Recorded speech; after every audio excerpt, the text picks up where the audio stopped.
Hello అందరికీ నమస్కారం అండి. Welcome back to Sharath updates YouTube channel. Telangana రాష్ట్రంలో రేపు ఈ చేయూత పెన్షన్ల పంపిణీ ఏ జిల్లాల వారికి ఉంటుంది, ఏ కేటగిరీ వారికి జమ చేయబోతున్నారు అనేది ఈ వీడియో ద్వారా తెలుసుకుందాం. కాబట్టి వీడియోను ఎక్కడ కూడా స్కిప్ చేయకుండా పూర్తి వరకు చూసే ప్రయత్నం అయితే చేయండి. అలాగైతేనే వీడియోలో ఉన్న సమాచారం మీకు క్లియర్గా అర్థమవుతుంది.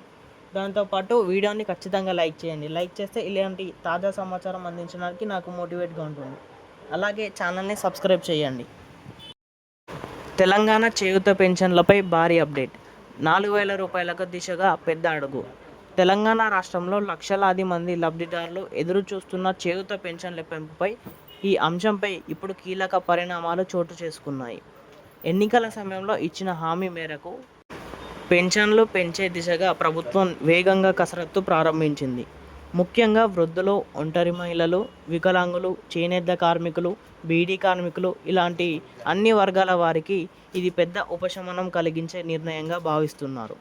ప్రస్తుతం తెలంగాణ రాష్ట్రంలో చేయూత పథకం కింద వృద్ధులు, ఒంటరి మహిళలు, ఎయిడ్స్ బాధితులు, డయాలసిస్ రోగులు, గీత కార్మికులు, చేనేత కార్మికులు, బీడీ కార్మికులకు నెలకు 2,016 రూపాయల చొప్పున, అలాగే దివ్యాంగులకు అయితే 4,016 రూపాయల చొప్పున పెన్షన్ అందిస్తున్నారు.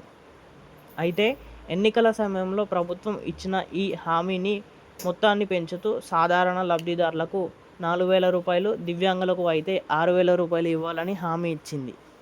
అయితే ఒకేసారి అంత పెద్ద పెంపు అమలు చేస్తే రాష్ట్రంలో ప్రభుత్వంపై ఆర్థిక భారం పడే అవకాశం ఉండటంతో ఇప్పుడు కొత్త ఫార్ములా రూపొందిస్తున్నారు. ఈ ఫార్ములా ప్రకారం పెన్షన్ల విడతల వారీగా పెంచాలని ప్రభుత్వం ఆలోచిస్తుంది.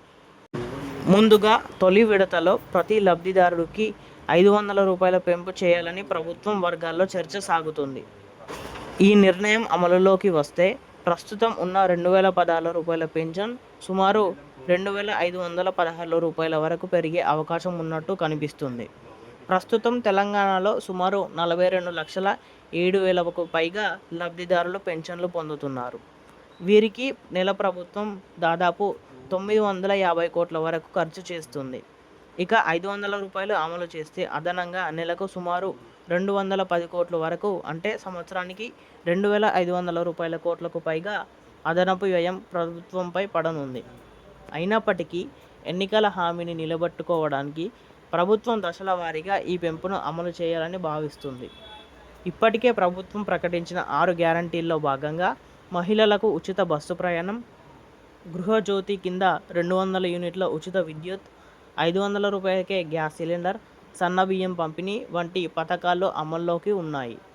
ఇప్పుడు అదే తరహాలో పెన్షన్ల పెంపు కూడా అమలు చేయడానికి బడ్జెట్లో స్పష్టమైన కేటాయింపులు చేసే ఆర్థిక శాఖ కసరత్తు చేస్తుంది.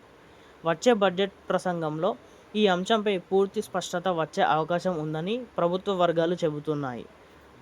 ప్రస్తుత ప్రభుత్వం ఆలోచన ప్రకారం మొదటి విడతలో 500 రూపాయలకి పెంపు, తర్వాతి విడతలో మరింత పెంచుతూ ఎన్నికల సమయానికి 4,000 రూపాయల వరకు తీసుకెళ్లి ప్రణాళికలు రూపొందిస్తున్నట్టు సమాచారం. దీంతో లక్షలాది మంది వృద్ధులు మరియు ఇతర లబ్ధిదారుల్లో ఆశలు మరింత పెరిగాయి. ఇదిలా ఉంటే తెలంగాణ రాష్ట్రంలో ఈ నెల పెన్షన్ పంపిణీ కూడా వేగంగా కొనసాగుతుంది. అధికారిక వర్గాల సమాచారం ప్రకారం రేపటి నుండి కొన్ని జిల్లాల్లో పెన్షన్ల పెంపు ప్రక్రియ ప్రారంభం కానుంది. ముందుగా హైదరాబాద్, రంగారెడ్డి, మెదక్, సంగారెడ్డి, సిద్దిపేట, వరంగల్, నల్గొండ జిల్లాల్లో లబ్ధిదారుల ఖాతాల్లో పెన్షన్లు జమ చేయడం ప్రారంభించే అవకాశాలు ఉన్నట్టు కసరత్తుగా తెలుస్తుంది. గ్రామాల్లో వృద్ధులు బ్యాంకుల్లో తిరగాల్సిన అవసరం లేకుండా పోస్ట్మెన్ మరియు గ్రామ సిబ్బంది ద్వారా ఇంటికే పెన్షన్లు అందించే ఏర్పాటు కూడా చేస్తున్నారు. ఈ ప్రక్రియ పూర్తయిన తర్వాత దశల వారీగా మిగతా జిల్లాలకు కూడా ఈ పెన్షన్ జమ కొనసాగుతుంది. మొత్తంగా చూస్తే చేయూత పెన్షన్ల పెంపు దిశగా ప్రభుత్వం కొన్ని నిర్ణయాలు దగ్గర పడుతున్నాయి. తొలి విడత పెంపు, బడ్జెట్ కేటాయింపులు, జిల్లాల వారీగా పెన్షన్ జమ ప్రక్రియ ఇవన్నీ కలిసి త్వరలోనే లబ్ధిదారులకు మంచి ఉపశమనం ఇవ్వనున్నాయి. వీడియోలో కొంచెమైనా సమాచారం తెలుసుకున్నట్టు అనిపిస్తే లైక్ చేయండి. అలాగే ఛానల్ని సబ్స్క్రైబ్ చేయండి డైలీ పెన్షన్ అప్డేట్స్ కోసం.